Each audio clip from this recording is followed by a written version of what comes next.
What's going on, guys? Nick Wood here, and I'm pretty excited right now. Let me tell you why.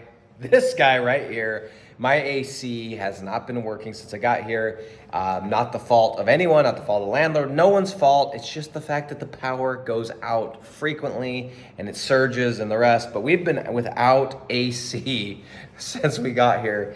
And my, oh my, I'm feeling happy. I'm feeling good. I'm not quite as sticky as I've been. So anyway, I'm in a great mood. And I want to share with you guys today. I want to talk about virtual assistants. I want to talk about where I hire my virtual assistants, where I have hired, where I've looked, where I've found success I've had, and where you guys can as well. And this is a part of this business that if you want to scale, it's very, very, very important. I have another video where I talk about what to outsource first, and how you determine what you should outsource. I'm not going to talk too much about that on this video.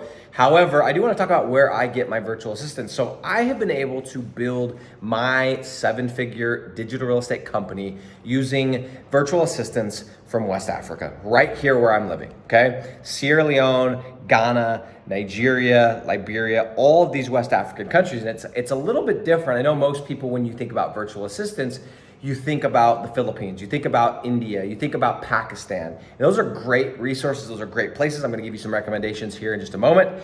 But for me, I'm looking at this going, all right, these places 10 years ago, hiring Filipinos was great. It still is great, by the way. Hiring Filipinos was really good because the cost was very effective. I mean, very, very, very cheap. And it kind of made India look bad, right? Because India 15, 20 years ago, I think is about the time frame, from what I understand, was the heyday of hiring virtual assistants from India. And then it kind of shifted over to the Philippines. Now it's kind of creeping up. These Filipinos and these virtual assistants, they are getting a little bit more expensive. And yes, it's cheaper than hiring someone from the US, but there's the time difference and there's the language barrier and the rest. And so for me, I have this connection. I used to live in West Africa, and now I do live here again, now just with my family, my kids. And I thought, you know what, let's try this out. Let's test this out. These are smart individuals. These people have education. They're very, very resourceful. They just haven't had the opportunity to do this specific skill set. So I started and I hired my first virtual assistant with this business. And we started with baby steps. We said, okay, here's what SEO is. Here's what backlinks are. Here's what content is. Here's what page rankings mean. Here's the different parts of Google, Google Ads, this, that, and the rest. Here's what Weebly is. Here's what GoDaddy is. And we started from scratch. And it was a labor of love. And it is a labor of love. But guys, I have got some amazing people that have essentially built this entire company sitting in West Africa helping me, okay? So, this is not because I've got some platform where I'm trying to push you guys to hire virtual assistants that I have under me or anything like that. It's not the purpose of this video. I'm an open book, and I want to share how I've been able to scale my company, and I've been able to do it with virtual assistants in West Africa. So the message here is, just because they're not in the Philippines does not mean there's not good talent out there. Just because they're not in the Philippines does not mean there's not other places you can hire. Start thinking, maybe you're somebody that has a connection with a different country. Maybe you're somebody that has an in because you did some kind of NGO work or some missionary work, or you lived in another country, or your parents or your grandparents are from this other country. Can you tap in to that local talent? And what's amazing is you can take people who don't know anything about SEO, who don't know anything about websites or anything about any of this stuff, and you can create systems, you can create processes, and you can teach them to do all of this stuff. Now, the sales part, I have not been able to outsource the sales part to other countries. I love the sales part, but I think that would be amazing. I think that might be the next step, the next evolution.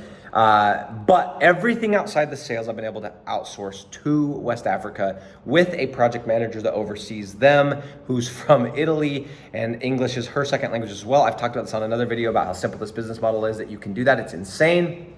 So that's the first thing I would say, okay? And if you are looking for, and you'd like to try this out, maybe I can connect you guys, but again, I don't have a pool of people that are just waiting that I'm training. I have just been able to find really good people. The most important thing I have found with virtual assistants is make sure that you can trust them, okay? That is the number one thing above all, is make sure that you can trust them. Because if you cannot trust them, it doesn't matter how talented they are, it doesn't matter how good they are, it is not going to work, okay? Now, my second recommendation, if you don't have a plug, is the Philippines, and it is using one of my good friends. Well, I would say, I guess, good friends in our limited interactions. I don't know him super well, but he is a friend of mine, John Jonas, onlinejobs.ph. He has a great platform you can go on. You can submit, say, I want to hire this, or whatever, and you probably have 65 applications in the next